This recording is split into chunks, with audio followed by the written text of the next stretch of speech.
how to lose weight without changing your diet one bit. Let's first talk about exercise. Jumping rope. At rest, you're burning about 50 calories, but when you're jumping rope, you burn about 560 calories per hour. 1 pound of fat is 3,500 calories. You would have to jump rope for 5.3 hours to burn 1 pound of fat. Let's say we wanted to walk off 1 pound of fat. You burn 340 an hour walking briskly, which means you would need to walk 10.2 hours. Next activity is laughing. For every 10 minutes of laughing, you can burn off an extra 40 calories. To burn off 1 pound of fat, you're going to have to laugh for about 14.5 hours. Let's move on to the next one. Fidgeting. You can actually burn an extra 50 calories per hour. Just by fidgeting for 70 hours, you can burn off 1 pound of fat. Moving right along to the ice bath. When you go into an ice bath for 15 minutes, you can burn an extra 250 calories. But if you're between, let's say, 45 to 50 degrees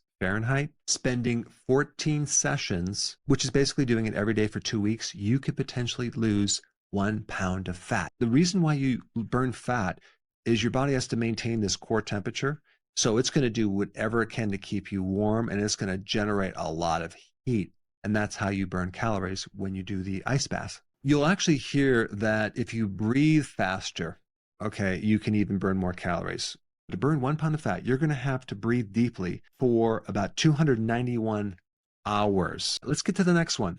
Sex. That's right. You can burn more calories with sex. You can actually burn 4 calories per minute. For every 1 hour of sex, you are burning 200 extra calories. So if you wanted to burn an extra pound of fat, you'd have to spend 14.58 hours of constant sex to burn off that 1 pound. Donating blood. When you donate blood, your body has to then make up that loss of blood. So it has to generate more energy to make up that blood. And so you can burn up an extra 350 calories. In 14 sessions of donating blood, you can lose a pound of fat. As you're probably realizing, it's going to be very difficult to lose even 1 pound of fat without changing your diet. And on top of that, if you're adding certain foods that you shouldn't be eating, Big Mac or fries or a Coke, think about how many extra calories that you're going to have to add on top of all these other things that you're doing that are going to make it very difficult to lose any weight. If one slice of pizza is 285 calories, well, you can run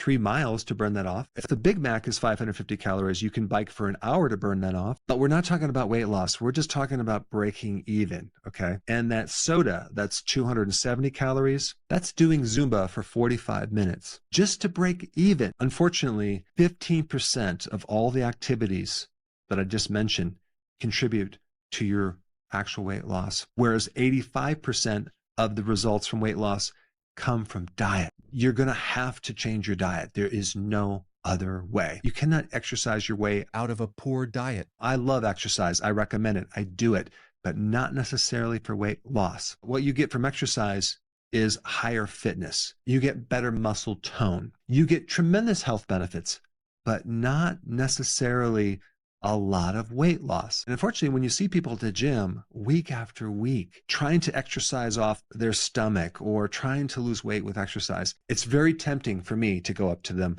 to give them some advice. But since you're watching the video, I want to give you some advice. If you want to lose actual fat, okay, we're talking about fat, not just water weight, there's one really important thing you need to do. We have to keep insulin low.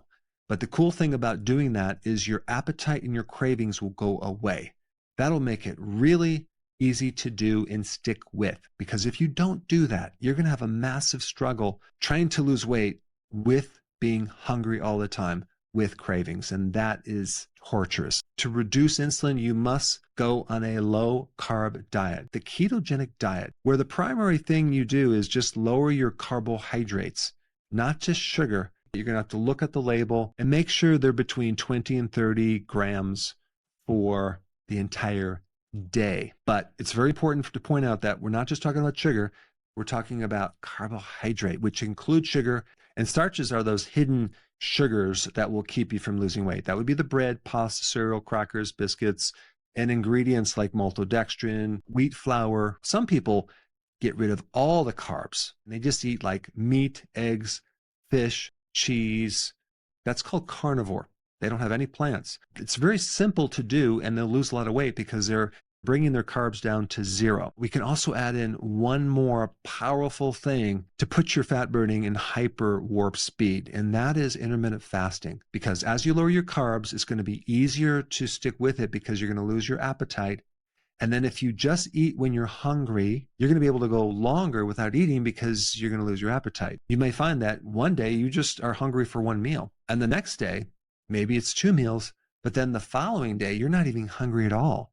So you're literally going a couple days without even eating a meal. When you do intermittent fasting or prolonged fasting, you are definitely not starving yourself. You are living off of your own fat. This is how you burn fat, and you fix a lot of other health problems. Your inflammation goes down. If you had high blood pressure, that'll start going down. Diabetes, that will kind of come back to normal. Depression, that will lift up and you'll feel better. If you were fatigued, now you have energy. What you need to know is carbohydrates block fat burning. They block weight loss. Trying to lose weight with exercise and these other activities is really only going to be a tiny piece of that puzzle. Full circle. Is it possible to lose weight without changing your diet? The answer is yes, but it's only a tiny bit of weight.